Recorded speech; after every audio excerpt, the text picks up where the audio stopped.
실무 때문에. 나? 네.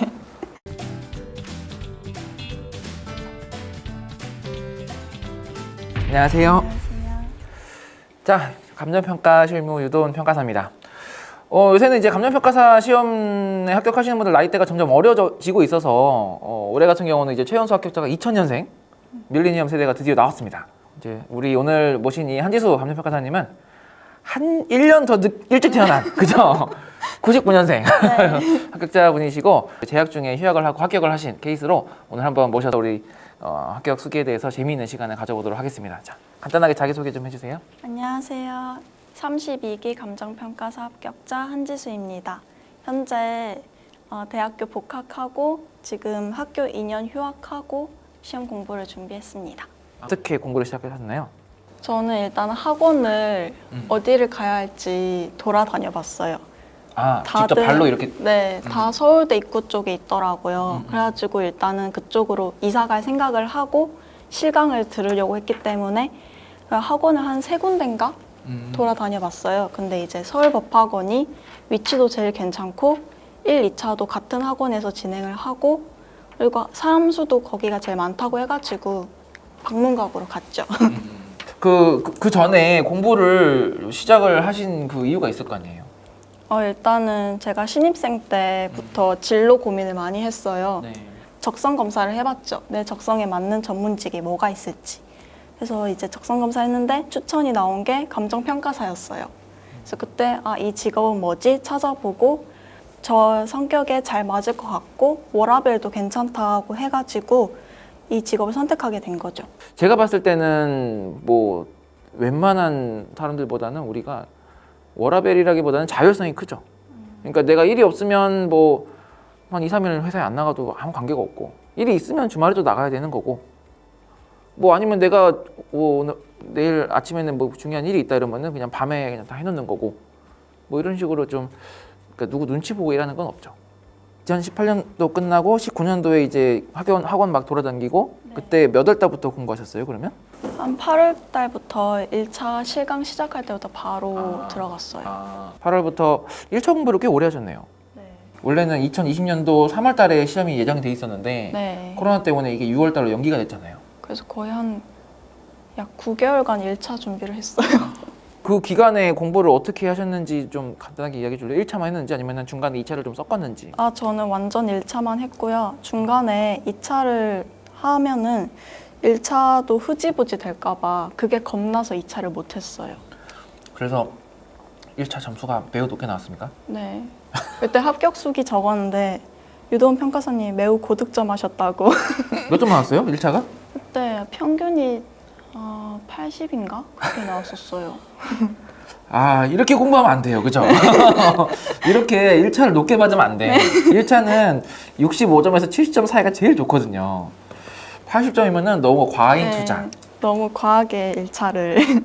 2차는 시작을 어떻게 하셨고 과목별로는 좀 어떻게 전략을 잡았는지 간단하게 좀 말해주세요. 저 일단 2차도 방문각에서 실강으로 다 들었고 기본 강의랑 기출문제 강의 이런 거 GS 스터디랑 다 실강으로 했고요. 근데 저는 걱정이었던 게 좀 강의를 늦게 시작했었잖아요. 네. 그래서 1년 만에 2차를 준비할 수 있을지 그게 가장 걱정이었는데 그래도 하다 보니까 되더라고요. 매일 학원에서 자습하고 토요일에는 스터디하고 일요일에는 좀 쉬는 시간 갖고 그게 다였어요. 주중에는 계속 그렇게 공부를 하고 네. 그 다음에 토요일 날 스터디 하고 일요일 날 하루 쉬고 네, 일요일 날 근데 이제 스터디 아침에는 스터디 복습하고 오후 한 2시부터 쉬었어요. 그 반나절 정도 쉰 거네요. 네. 그러니까 우리가 GS 스터디가 있고 그 다음에 이제 개별 스터디가 있는데 그 개별 스터디는 학원에 계셨으니까 그래도 좀 할 수밖에 없었겠네요, 그죠? 저는 개별 스터디 안 했어요. 학원에 왔는데 네. 뭔가 남들이랑 다 같이 공부하면은 괜히 또 막 친목 다지기가 되고 또 혼자 공부 스케줄 만들어서 하는 게 편해가지고 혼자 공부를 했죠. 대신에 질문이 좀 많은 편이어서 학원 카페에 질문도 많이 올리고 좀 공부 잘하는 친구들한테도 많이 물어봤어요. 카페에다 질문 많이 하셨어요? 네, 거의 매일 하루에 2개는 했던 것 같아요. 그 카페에다가 이렇게 질문을 올리고 답변 받는 게 좀 편리했나요? 많이? 네, 저는 그게 정말 편리했고 왜냐면은 매일 수업이 또 있는 게 아니잖아요, 실무는. 그렇죠. 그렇다 보니까 그냥 카페를 많이 이용을 했죠. 토요일마다 스터디를 하셨잖아요. 그 우리 학원 네. 스터디를. 네. 그러면 거기서 이제 점수는 좀 잘 나오는 편이었습니까? 네, 처음부터 걱정 많이 했는데 처음부터 잘 나오긴 잘 나왔어요. 근데 이론은 가끔씩 40점 이하로 떨어질 때도 있었는데 그래도 뭔가 좀 컨디션 좋은 날에는 50점 넘게도 나오고. 그 실제 시험 날은 어떻게 좀 컨디션이 괜찮았었어요? 네, 저는 평소랑 똑같았어요. 원래 긴장하는 성격이 아니라서. 그래도 1년 넘게 준비하면 긴장을 안 할 수가 없을 텐데. 그 시험 날에 가가지고 딱 실무 문제부터 받기 시작하잖아요. 어땠어요? 일단은 문제 수가 굉장히 많아서 그래서 아 이거 큰일 났다. 제 시간 안에 못 풀겠다 싶어서 문제를 일단 훑었죠. 근데 2번이 또 불이타인 거예요. 그 전년도처럼. 그래서 아 이번은 푸는 문제가 아니라 일단 목차라도 잡고 넘기자 했고 4번부터 풀었죠. 그리고 1번은 마지막에 50분 정도 투자해서 1번에다 힘을 주자 싶었죠. 그래서 1번이 고득점 했어요. 1번이 40점 만점이었단 말이에요? 몇 점 나왔어요, 그래서? 1번이 29점인가 나왔었어요. 오, 잘 맞았네. 왜냐면은 지금 전체가 47점인데 1번 29점이면은 1번 문제에서 지금 거의 60% 이상 득점한 거잖아요. 네. 그러면 중간에 뭐 공부하면서 뭐 슬럼프나 이런 건 없었습니까? 저는 일단 슬럼프는 딱히 없었는데 1차 때 시간이 좀 길어졌잖아요. 그래서 그때 아, 나 이러다 떨어지는 거 아닌가? 걱정은 좀 하긴 했어요. 아, 일정이 뒤로 밀리니까. 네. 너무 루즈해져가지고 그때 3월부터는 공부도 잘 안 돼가지고 하루에 한 5시간만 공부했어요. 1차를. 그러면 남은 시간 뭐 했어요? 남은 시간 그냥 휴가 놀았어요? 여유를 즐겼죠. 학교 다니다가 지금 남은 기간이 최소한 2년 넘게 남았잖아요. 네. 친구들이 뭐래요? 합격하니까. 일단 부럽다고 말하고 넌 취업 걱정 없겠다고. 근데 걱정 있거든요. 그렇게 말해도 아무도 안 믿어요, 이제. 아 그래요? 나도 걱정 많아 이렇게 말하지 말고 그래 난 없어. 밥이나 한 끼 사줄게. 이게 훨씬 나을 수도 있어요. 그리고 또 주변에서 이제 자기도 감정평가사 시험 준비하고 싶은데 저한테 상담 오는 친구들도 있어요. 저한테. 아니 뭐 그 사람들 입장에서는 먼저 합격한 사람이니까 뭐 어떻게 보면 선구자지. 그래서 제가 항상 그냥 서울법학원 가라고 그렇게 말해요. 학원 선택에 대해서 후회가 없다. 아니, 합격했으니까 후회가 없지 당연히. 지금 이제 2학년 1학기가 끝나고 합격을 한 거잖아요. 그러면 우리가 대학교가 통상 4학년이니까 그러면 이제 2학년 하고 2분의 1이 남은 거예요. 이제 앞으로 어떻게 연수를 받고 어떻게 취업을 할지에 대해서 다 알고 계세요? 일단 지금 복학했고요. 그리고 이론 연수는 일단 신청을 했는데 나중에 이제 수습평가사 일을 언제 다시 시작할 수 있을지 그게 궁금하고 그리고 제가 듣기로는 이제 법인에서는 대학교 유예생을 별로 안 좋아한다 하더라고요. 경력이 없기 때문에. 그래서 그게 맞는지 그게 좀 걱정이 돼요. 2달 동안의 이제 집합연수. 그러니까 집합연수는 아니고 이제 출퇴근식으로 하는 연수거든요. 그래서 2달 동안에 매년 1, 2월 달에 있어요. 요거를 이제 받고 그 다음에 반년 동안의 법인 연수를 받아야 돼요. 법인 연수는 특정 그냥 아무 법인에 가서 일을 하는 거예요. 연수는 아니고 일을 하는 거예요. 일을. 그래서 요 2가지를 해야 이제 등록증이 나오는데 지금 이제 그 지수 씨 같은 경우는 집합 연수는 어차피 방학 때 겨울 방학 때 진행된단 말이에요. 그러니까 이거는 1, 2월 달에 그냥 거기로 계속 출퇴근하면서 그냥 하는 거고 온라인으로 할 수도 있어요. 요새 같은 경우는. 그래서 요거 받고 그 다음에 이제 학교를 쭉 다니시면 돼요. 그냥 다니다가 내가 취업할 수 있을 때 그 시기나 이런 걸 가리지 말고 내가 취업할 수 있을 때 수습평가사 채용 공고가 계속 1년 연중 올라와요. 거의. 그러니까 대형 법인들 같은 경우는 이제 수습평가사가 딱 합격자 발표 날 때 집중적으로 뽑기는 하는데 그 이유는 그때 제일 많이 나오기 때문에 그런 거고 연중 계속 뽑긴 해요.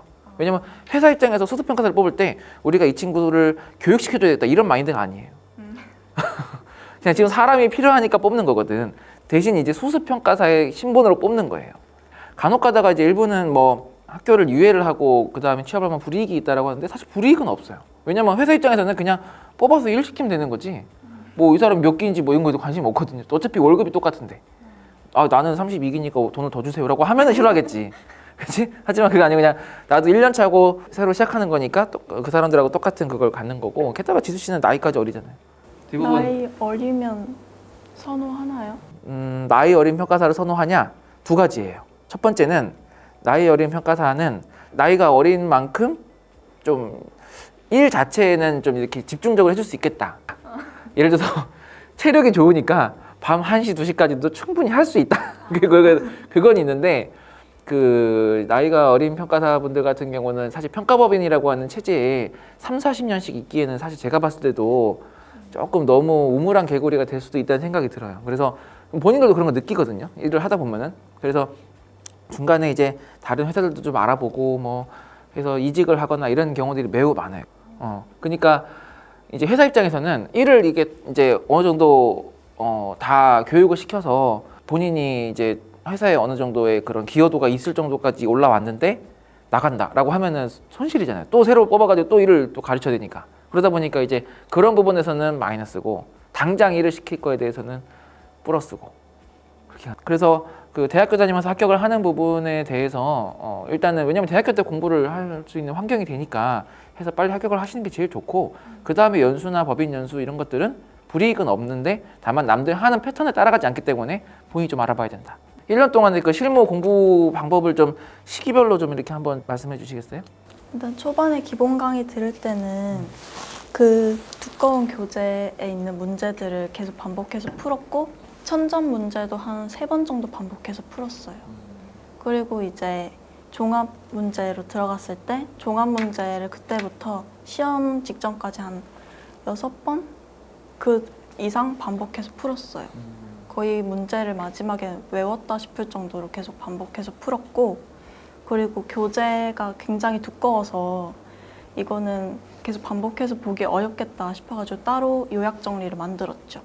그래서 시험 직전에 들어가가지고 시험 딱 종치기 시작할 때까지 그 요약 정리한 것만 봤어요. 그 요약 정리하는 게 근데 좀 오래 걸려가지고 한 3달은 걸린 것 같아요. 아 본인만의 그런 어떤 네네. 서브를 만든 거네요. 네. 마지막 막판에는 좀 어떤 식으로 공부했어요? 막판에는?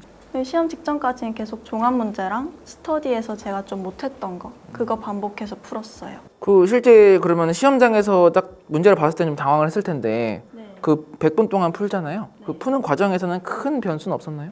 푸는 과정에선 큰 변수 없었고 일단은 문제 순서를 먼저 정했어요. 어떻게 풀어야 되겠다.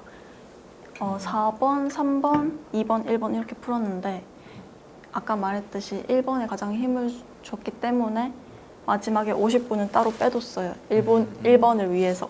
2번 문제는 이거는 내가 풀 수 없는 문제다라고 생각을 해서 시간을 많이 투자 안 했어요. 한 15분 정도? 그 이번 문제 몇 점 나왔어요? 30점 만점에? 이번 문제 9점보다는 조금 아래였던 것 같아요. 아 그래요? 네. 근데 이번 문제는 이거 30점 만점에 10점을 넘긴 사람이 별로 없어요. 생각보다 거의 없어요. 그러니까 이게 선방한 거지.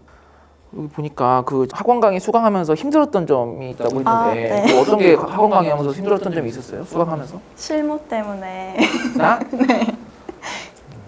인기가 워낙 많잖아요. 강의가. 그래요? 네. 기본 강의나 종합 문제 강의를 할 때 인원이 워낙에 많아서 아침 일찍 번호표를 받아야 했어요. 강의실에 입장하기 위해서. 몇 시에 가야 돼요? 그래서 저는 7시에 학원에 도착했어요. 문 열어요? 아니요. 그래서 앞에 줄 서 있어야 돼요. 아 바리케이드 쳐져 있는데? 네. 나 때문에? 유도원생 강의 들으려고. 그래서 아침 일찍 일어나야 되는 거. 그리고 아침에 춥거든요. 바리케이드 앞에서. 그게 좀 힘들었어요. 그래요? 아 근데 마지막에 기출문제쯤 되면은 사람들 별로 없어요. 많이 빠져. 왜냐면 이제 1차 시험 보니까 네네. 처음에 기본 강의 할 때는 정말 나 무슨 뭐 BTS처럼 그저 이렇게 막 앞에 이렇게 막 그 뭐 이름표 써놨어 막 해가지고 막 번호표 막 해가지고 뭐 2장 막 가는데 이제 나중에 시간 지나면은 그 저기 1차 시험 본다고 이제 많이 2차 공부량을 줄이니까 그 꽉 안 차 있거든요. 그러니까 저를 보고 싶으시면 연말에 오세요. 근데 덕분에 일찍 일어나는 습관이 잡혔어요. 우리 이제 마지막으로 그 이제 대학교 다니면서 이렇게 학교 생활 병행을 하거나 아니면 휴학을 하고 이제 공부를 이제 할지 말지 고민을 하거나 준비하고 있는 친구들이 많이 있을 텐데 그런 친구들에게 합격생으로서 한마디만 좀 해주시죠. 이제 시험 시작하시는 분들 그리고 이제 이 시험 준비하려는 대학생분들 너무 큰 걱정하지 마시고 학원에 장학생 제도도 있으니까 그거 잘 이용하시고요. 이 시험 준비하시는 모든 분들 화이팅입니다. 감정평가사 대학생, 수험생 여러분 화이팅! 화이팅!